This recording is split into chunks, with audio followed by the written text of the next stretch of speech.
Mayor Baste, magandang hapon po sa inyo. Kamusta po kayo today, sir? Okay lang. Mayor Baste, meron po ba kayong opinion sa nangyari kay Mike at saka Defensor at saka kay Senator Rodante Marcoleta, sir?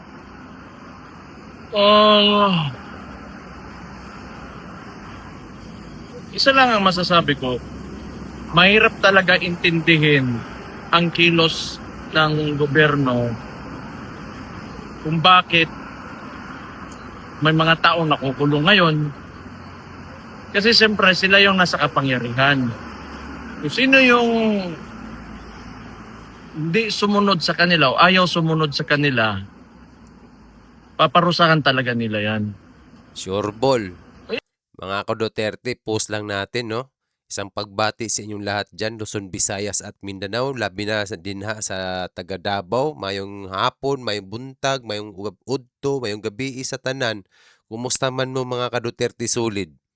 Ito, ang update kay Baste, kay Mayor Baste sa Netherlands. Sakto, tinanong siya ni Alvin, ang tourism, patungkol dito sa nangyari kay Kong Defensor at saka kay Senator Marcoleta. At ngayon, ang sagot niya, kasi nga itong administrasyon ngayon ay napakahirap intindihin. Kasi sila itong nasa kapangyarihan. Kung sino itong mga ayaw at hindi susunod sa kanila ay paparusahan. Kagaya ngayon kay Bato, kay Robin Padilla, ayan ay mga maka-Duterte yan sila eh.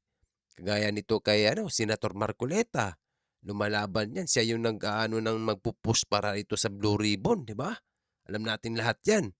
Plus ito naman si Mike Defensor kasi malapit siya dito siya yung parang nagpupush din dyan sa 18 Marines.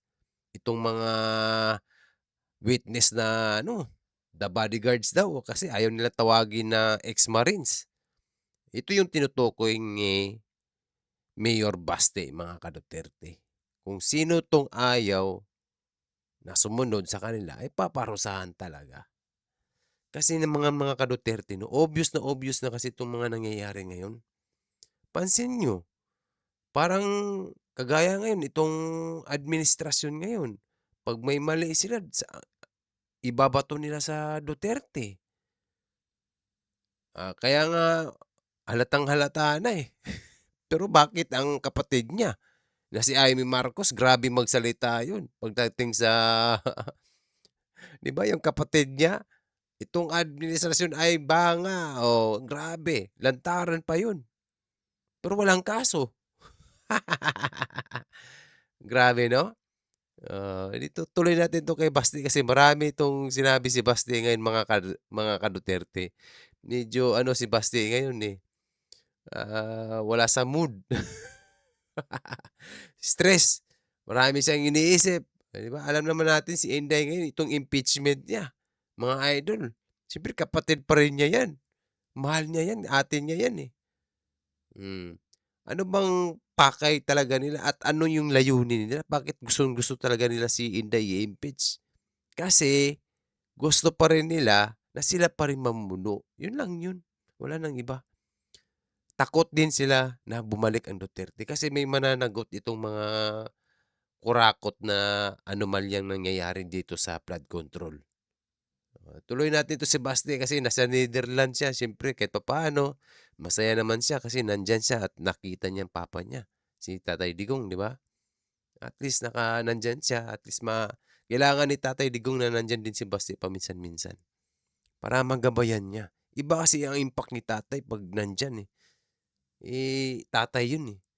Mas malawak ang karanasan nun. Pagdating diyan sa politika. Tuloy natin mga ka-Duterte. Para hindi na humaba yung usapan, it's because they're in power and those that oppose them, they will do everything using the bureaucracy or anything and the law against people, those who oppose them. So, wala tayong magagawa dyan. Meron ka talagang abusado na administrasyon. Sir, on a different topic, doon sa currently nangyayaring day 3 na po ng impeachment against Vice President Sara Duterte, your sister. Do you have any thoughts or reaction in as far as the trial is going at the moment? Ako hindi ako nanonood. Kasi nung simula pa lang, when did this impeachment campaign begin? It was, 3 years ago. Even nung simula pa lang ng termino ni Marcos yan. Mga ka-Duterte, wait lang ha. Totoo naman, no?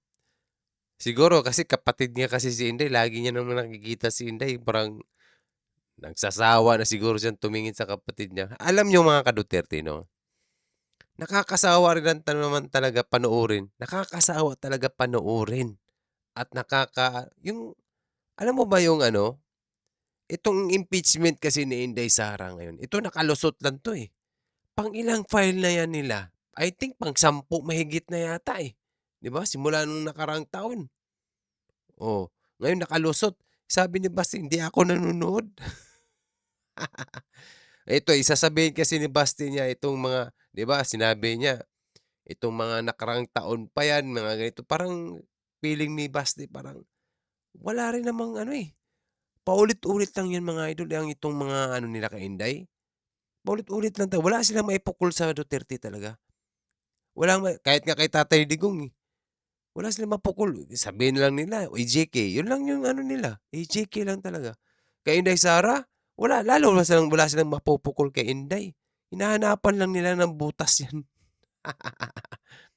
Di ba? Na-audit na nga ng COA yan eh. O ano pang idadagdag nila? Maghanap na naman sila ng mga piatos nila dyan. Kumbaga, naku po, ito'y politika kasi yan. Alam ni Basti yan, kumbaga, naku, ba't pa ako manunood ng impeachment na yan? Wala naman silang, kumbaga, ang layunin lang talaga nila, tanggalin lang nila si Inday sa pwesto. Yun lang yun. Takot lang sila maging presidenteng kapatid ko, kumbaga. Alam na kasi ni Basti kung anong mga mangyayari dyan. Wala siyang time manood ng ganyan. Sayang lang sa oras, di ba? Totoo, sayang talaga sa oras yan mga ka-Duterte. Ang daming nagugutom ngayon. Ang daming mas dapat unahin. Pagtaas ng mga bilihin. Di ba? Number 1, itong gutom. Problema, kahirapan. Sa panahon ni Tatay Digong, hirap tayo pero at least nafe-feel natin na masaya. Ramdam natin, proud tayo. Ganon, di ba? Pandemic time pa yun, pero kahit paano masaya ang lahat. Kaya nga si Basti parang wala sa mood to ngayon.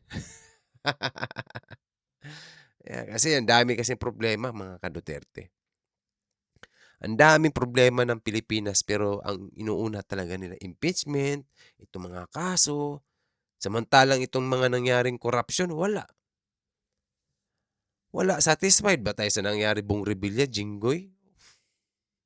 Hindi naman yun, alam nating lahat ay hindi yan ang hinahanap natin. Ang hinahanap natin na hustisya para sa atin, wala, hindi yan. Mayroon dyan sa likod. Di ba? Ay, si Basti, alam niya yan. Tuloy natin to. Nung nagkalapuan na, andyan na yung usapang impeachment against the Vice President. Ang ibig siyang sabihin, itong nagkagulo-gulo na. Di ba? Kasi simula nung binulgar na ni Inday. Doon na nagsimula lahat. Kaya sabi nga nila, pag ayaw mong sumunod, kung sino tong ayaw sumunod sa kanila, ay paparusahan ka talaga. Si Inday, tumiwalag nga sa kanila. Di ba? Binulgar pa ni Inday. Ang pera, may hawak ng pera ng bayan ay nasa 2 tao lang. Ganun yun. Kaya pag ayaw mo talagang sumunod, kaya nga sabi ko mga ka-Duterte dyan sa loob ng Kongreso, namahayan sila dyan. Isa ka lang, tingnan mo si Kiko Bargaza. Di ba tinanggal nila? Kasi ayaw ni Kiko eh. Ganun yun. Sino pang ayaw? Sila Bato, alam naman natin lahat yan. Si Robin, sino pa ba dyan? Marcoleta, yan. Yung bilyar parang tahimik na lang eh. Alam nila kasi baka pag initan pa tayo nito. Di ba? Kaya ito sila Villanueva, lumipat na lang sa kabila. Oh, oh, safe ang kaso, 'di ba? Oh, si Cheesy din lumipat, oh, safe ang kaso. Gano'n lang 'yun, eh. Oh, samantalang itong ibang senador diyan na nabanggit ang pangalan nila do'n sa 18 Barrels, walang kaso. 'Di ba? Bakit ayaw nilang ituloy itong Blue Ribbon Committee? Eh, nasimulan na nga 'yun, eh, nandiyan na yung 18 Marines sa Senado, hindi pa tinuloy. Grabe. Mas unahin talaga nila ang Duterte. Number one priority, Duterte. Pagdating na 'pag mahila nila 'yan si Duterte pababa, mag-uunahan na 'yan sila. 'Yun sila mismo. O magbabangayan na naman 'yan sila, magbatuhan sila ng mga baho nila. 'Di ba gano'n lang naman 'yun, eh. Magulat ka ngayon, ang dilaw at saka itong pula ngayon magkaibigan. Samantalang noon grabe 'yan, batuhan ng baho pa 'yan. Oh, ang Duterte wala kang maririnig sa ganyan. Kasi maganda, totoong serbisyo kasi sila, eh.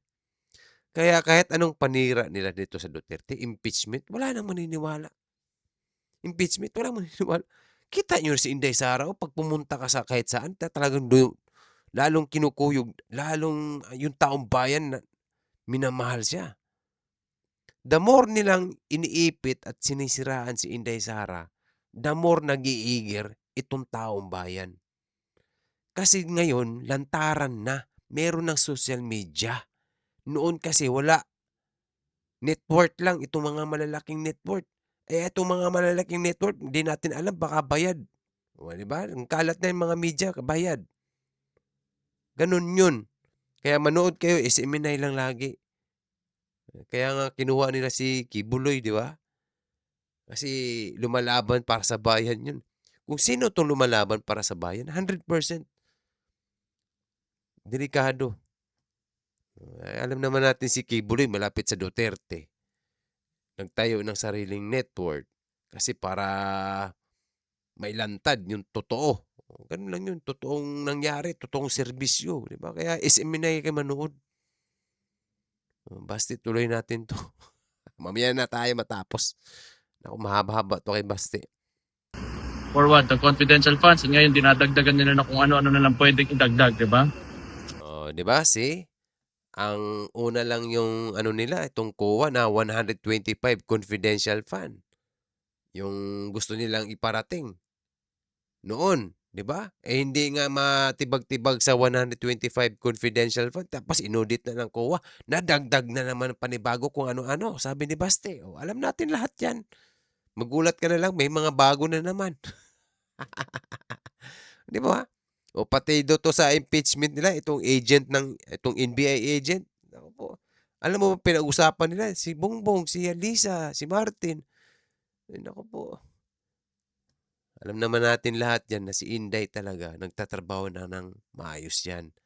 Ginulo nyo kasi. Si Inday kasi ayaw makialam ni Inday sa ano. Alam ni Inday yan. Pinayaan lang niya, sige. Kasi alam naman ng politiko eh. Well, gusto nila na may impeachment para masunod yung gusto nila. It's not about really, like the vice president defending herself, but it's about putting her sa lugar kung saan nila gusto na nandyan siya. Kasi kaya nga nila ini-insist yung impeachment na yan kasi they want to remain in power. Gusto nila sila. That's all that I can say. Pag pumayag yung mga tao, wala na kami magawa. Sir, ano po yung reaction ninyo doon sa bago-bago lang na natapos ng INC rally na nagpakita talaga ng suporta ang mga Pilipino na-extend pa siya for 3 days in as far as airing their concerns to what's happening to our country. Balik ka doon pangutan na, Ben. Okay, Ano po yung reaction niyo, sir, doon sa INC? INC rally? Hindi ko alam. Wala akong, hindi naman ako involved nun. And hindi naman nakuha nila yung main objective nila. It was to deter the administration from taking Rodante Marcoleta. So I do not know.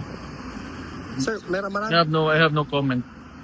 Sir, marami pong mga kababayan natin na nagsasabi na in the event sana hindi po mangyari na ma-impeach nila si Vice President Duterte.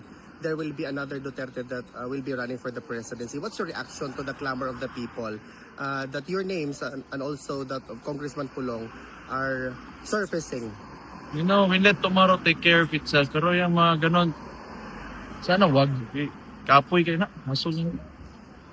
Sir, lastly, on a different matter, pinayagan po ng trial chamber na ang prosecution mag-go through sa mga possession ng papa mo upon his arrival here during his surrender. What's your reaction to that, sir? Masaya na makita. Ano, may dala akong papa. Yung brief.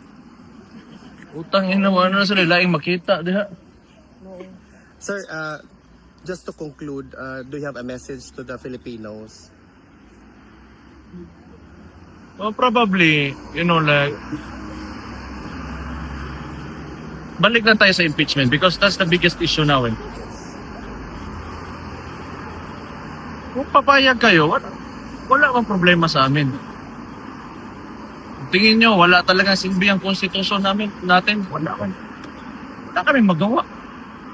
In the first place, nandyan lang naman kami kasi binoto kami.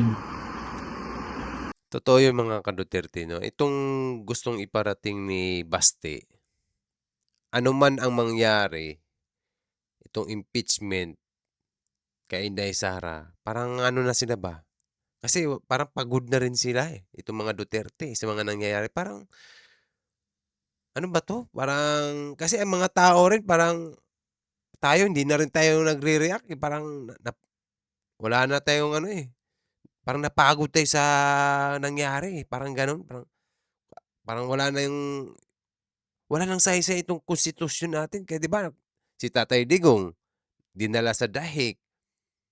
Tapos si Inday gusto nilang i-impeach kahit mga ganitong lantaran na ngayon nangyayaring corruption.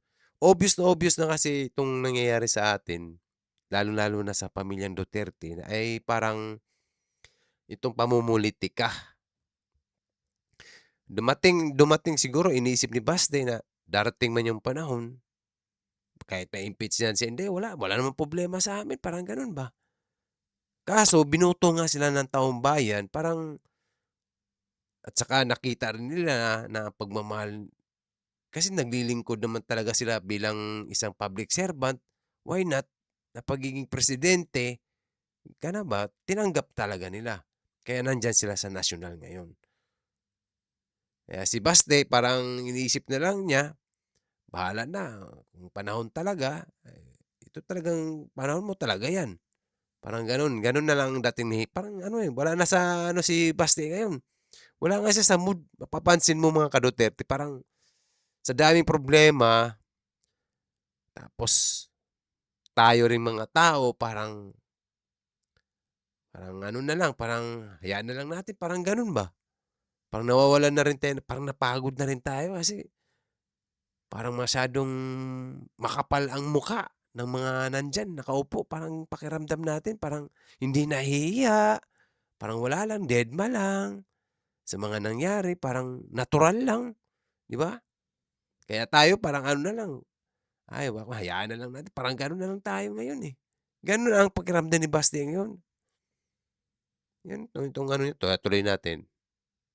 As elected representatives that will uphold the mismong konstitusyon na anong pero tingnan natin kasi destiny talaga ng tao yan kung ano See? Oh, destiny talaga ng tao kung ano talagang mangyayari sa'yo, mga ganun. Oh, makikita mo yung sa ano ni Basti ngayon eh. mangyayari sa kanya. Pero yung masasabi ko lang talaga, ginawa nila yung impeachment na the entire campaign for 3 years talaga nilang pinagsikapan ng administrasyon yan kasi gusto nila sila pa rin. Yan. They are preventing Vice President Inday Sara Duterte to run for the 2028 elections. Yan talaga ang main reason ng impeachment na yan. Sir, on behalf of the Filipino community all over the world, we are steadfast in our support. Laban lang, sir, nandito kami sa inyo. Duterte! Thank you. Thank you, Alvin and Tourism. Eh, sakto-sakto, buti nandyan si Alvin mga ka-Duterte. Yun lang yung statement ni Baste ngayon mga ka-Duterte diyan sa Netherlands. Hindi siya masyadong nag-open about kay Tatay Digong kasi alam naman natin okey si tatay ngayon, eh. At siguro pagod din si Baste ngayon mga ka-Duterte halata obviously parang ano siya, siguro marami siyang iniisip sa lalong-lalo na sa kapatid niya kasi ito yung pinaka-issue ngayon. Kaya nga mga ka-Duterte, destiny talaga kung ito ang destiny ni Inday Sara na matanggal siya sa puwesto, parang tanggap na lang siguro niya kung ano talagang mangyayari, parang gano'n. Pero binoto kasi siya ng taong bayan, we'll see kung ano yung mangyayari, parang gano'n. Kasi kahit ma-impeach ka kasi dahil lang sa pangsariling interes at kagustuhan ng ibang liderato, pero ang gusto ng taong bayan ay ang Duterte pa rin, wala silang magagawa. Kumbaga destiny talaga ni Inday na iluluklok talaga siya ng taong bayan. Walang magagawa ang kahit yung sino pa diyan. Kasi taong bayan ang masusunod. At alam nating lahat 'yan, ang Duterte talaga ay naglilingkod ng maayos at totoong serbisyo para sa ating lahat. Kumbaga ang Duterte na nga ang napagod, eh, sa ganitong sitwasyon. Tingnan mo si Tatay Digong nandiyan sa dahig, sakripisyo. Itong war on drugs ni tatay, hindi naman si Digong ang nakinabang, hindi rin yung pamilya Duterte. Mas nanganganib pa nga ang buhay nila eh. Tayo at number one, tayong mga kabataan, itong may mga pamilya at anak, tayong mga Pilipino, ang number one na nakinabang dyan sa war on drugs. Walang ibang presidente na lumalaban na may tapang at harapin niyang problema na yan sa bayan ng Pilipinas. Ang pamilya Duterte lang. Kaya maswerte tayong lahat na dumaan sila sa buhay natin. At pumasok sila sa nasyonal, ito naging presidente, vice president. Maswerte tayo may Duterteng dumaan. At binigay at binigyan tayo ng chance na maglingkod sila sa ating bansa. Dati nasa Davao lang sila. Kung gusto natin maging maladabaw ang Pilipinas, ayan oh. Ang ganda ng Davao ah. 'Di ba? Maganda maayos ang kanilang sistema. Maayos ang kanilang mga pasilidad. Advance na sila kumpara sa atin. I-explain pa ba natin 'yan, 'di ba? Ang daming mga libre, maayos na pamumuhay. 'Di ba? Hindi man maiwasan na meron talagang kahit saan meron talaga, may batas sila do'n na talagang matakot ka. Parang gano'n ba? Sa atin dito wala. Kaya nga diyan sa Luzon maraming krimen kasi walang batas, eh. 'Di ba? Kahit nga itong nangyaring ano, putukan, oh, sa loob ng eskuwelahan. Oh, eh, ang batas natin wala, eh. May batas tayo pero katulad ng mga batas ng pagdating sa droga, mahina ang batas natin, napakalambot. Kaya nga ang mga drug lord walang takot. Oh, dalhin nila sa ibang bansa 'yan. Talagang mapugutan sila ng ano doon. Oh, 'di ba? Mahuli ka lang doon ng 1 kilo siguro yari ka ngayon. Punta kayo ng Saudi para makita nyo. Oh, kaya nga walang nagsiga-siga doon sa Saudi. Oh, yung mga lugar na bansa na grabe ang batas nila. Oh, kaya dito sa Pilipinas ay napaka-freedom. Nawala na tayo ng sumobra. Pati yung mga magnanakaw sumobra. Grabing kabig ng kwarta. Ang mga Duterte kaya parang naano na sila ba? 'Di ba parang kung destiny talaga niya, destiny mo, destiny ni Baste, parang sumasabay na lang sila sa panahon, parang gano'n.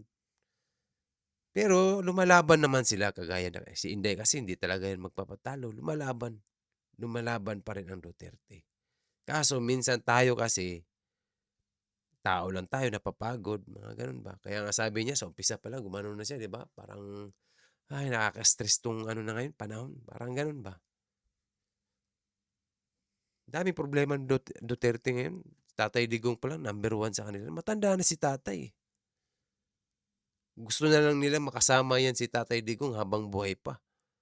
Ilang taon na si Tatay? 80 plus. Oh, ilang taon na lang yan. Yung lifespan pa, may sakit pang ano. Kaya, pasalamat tayo mga idol, mga ka-Duterte no, na may dumaan talagang na nagmahal ng totoo. Ako, bata pa man ako, may alam ko marami pang mas matanda sa atin, itong mga papa natin. Ito, naabutan ko sa part ko, sa buhay ko. Kasi ang naabutan ko, mga ko si Aquino, Ramos, Erap, ano pa ba? Aquino ulit, ano pa bang mga naging presidente. Itong mga nakaraang nagdaan, wala tayong makitang katulad ngayon na Duterte na lumalaban. Kasi malaking problema sa bansa ang droga sa Pilipinas. Pinakamahirap pigilan yan. Kasi ginawang negosyo yan. At malala na yan. Hawa-hawa pa. Diyan magsisimula ang krimen. Yan, yung droga na yan. Oh, kaya itong layunin ng Duterte, war on drugs, krimen at corruption. Tapos sabayan pa ng build. Kaya ang ganda ng Pilipinas. Kaya ako, pabor ako naging presidente si Inday. Sorry. Sorry talaga sa iba. Kasi alam naman natin, binoto natin yan si Bongbong dahil sa Duterte. 100% hindi. Si Bongbong, manalo ba yan ng pagiging... Takbo siya ng vice president. Itapat mo yan kay Robredo. Manalo. Hindi nga si manalo-nalo dun, di ba? Kaya nga, pasalamat lang talaga sila na ito, dyan nagsimula yan kay Amy. Alam naman natin, dikit-dikit siya kay Tatay Digong. Ay, ganito ang buhay ngayon. Kasi ito yung pinakamalaking issue ngayon, itong impeachment ni Inday. Kaya, ang masabi lang talaga ni Baste, kung destiny talaga ni Inday, di, wala natin magawa. Parang ganun. Pero, binoto siya ng taong bayan, siyempre magre-react din tayo yan, di ba? Ay, nako mga ka-Duterte. Maraming problema ang Duterte, pero lumalaban sila. Para sa atin. Kasi kung totoo lang, pwede tayong idedma eh. Bahala na sila, focus na lang sila sa Davao. Tahimik pa doon sa amin. Parang ganun. Siyempre hindi. May malasakit sila sa bayan at saka sa Pilipino. Kasi alam natin mismo, maraming pera ang Pilipinas. Yun nga lang, ang mga namumuno masyadong kurakot. Diba? Totoo talaga yan. Kaya ako kung yung kongreso na yan, tanggalin na yan. Jesus. Sorry sa mga iba. Talagang meron talagang ilan dyan ay matino. Pero karamihan dyan, ay wala. Kaya nga sabi ni Kiko, welcome to the crocodile farm. Diba? Ganun na lang. Wala eh. Walang kailangan ng leader na may tapang ang Pilipinas. Pag ang leader kagaya ngayon, wala. Walang mangyayari. Kailangan may tapang, sabayan ng sipag, trabaho, tiyaga. Dapat basta seryoso sa serbisyo. Pinaka number 1 yan. Seryoso dapat. Hindi yung kita mo yung katatay Digong. Kaya nga si tatay, kahit saang bansa pumunta, di ba, ang daming Pilipino. Kaya kinukuyog siya kasi minamahal siya lalo. Kasi ramdam ng taong bayan. Kahit OFW ka. Grabe. Di ba? Ganun ang Duterte. Lalo na itong mga anak. Talaga namang nahasa ni tatay yan. Si Inday, maliit pa. Okay mga ka-Duterte, abangan natin itong mga susunod na update. Itong kay Baste dyan sa Netherlands. Kaya thank you kay Alvin and Tourism sa mga kababayan natin dyan sa Netherlands. Maraming salamat dyan sa Duterte Street. Mag-ingat kayong lahat. At thank you sa inyong suporta kay Tatay Digong. Maraming salamat mga idol, mga ka-Duterte. Thank you sa mga nag-follow at nag-subscribe. Mag-ingat kayong lahat and God bless mga idol. See you! Bye-bye!